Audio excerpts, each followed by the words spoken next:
A wealthy queen discovers a legless man in the sewers and grants him new legs. The sewers beneath the capital were a world of echoes and shadows, a forgotten maze where the upper city's gold could never reach. Queen Althea had never meant to come here. Royals did not step below the marble floors of the palace, and the scent of rot and rusted water was something her world of silk and silver would never acknowledge. But that night she came.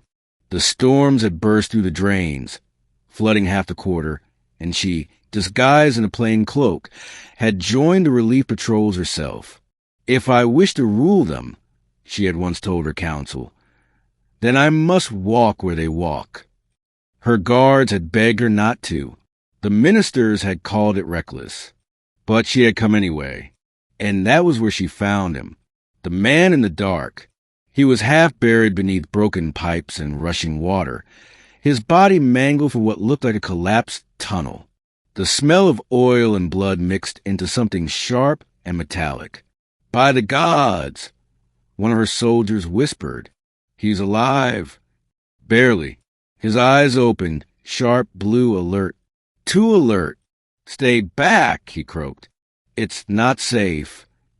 Althea knelt beside him, pushing aside the torchlight to see better. His uniform, or what remained of it, was old, bearing the sigil of the city's forgotten engineers. His legs ended at the knees, twisted machinery fused into flesh. "You're an augman," she realized. "One of the builders from the old era."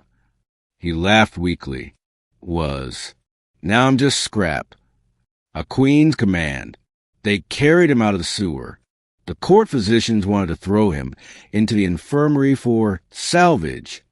The nobles scoffed when Althea ordered the palace engineers to see him personally.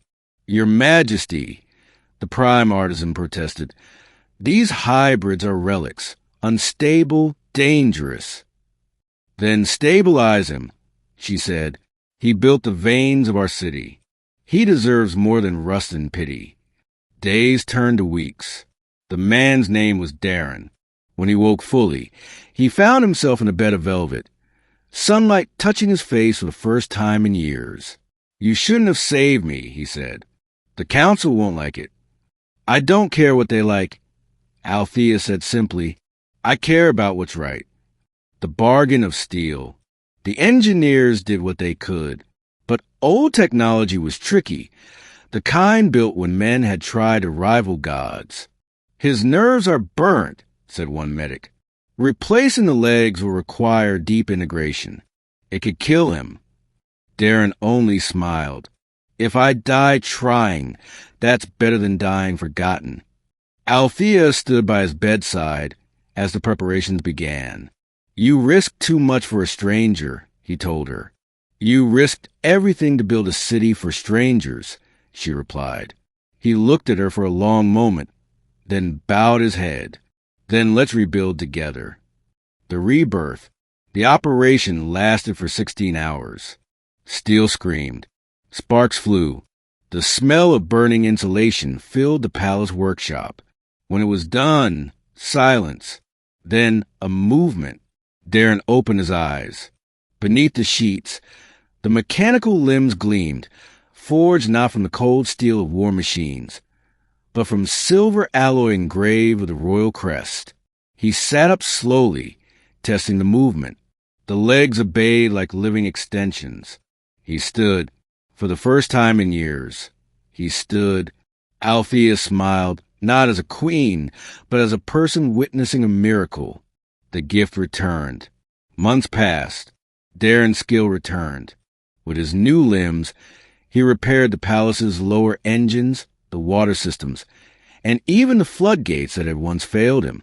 He became known among the city as the Queen's engineer, though he insisted she owed him nothing. But when the great storm returned, worse than before, it was Darren who stood on the wall, guiding the defense systems, keeping the city above water while lightning danced across the sky. When the storm finally passed, the people cheered for their queen, but they also cheered for the man from the sewers.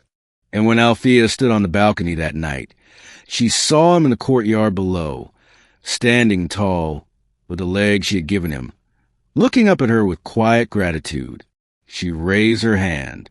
He bowed, not in servitude, but in shared pride. Epilogue. In the archives of the kingdom, one small plaque was later added beneath the great mural of the Queen's reign. It read, "A city stands not on gold, but on hands that build and hearts that remember."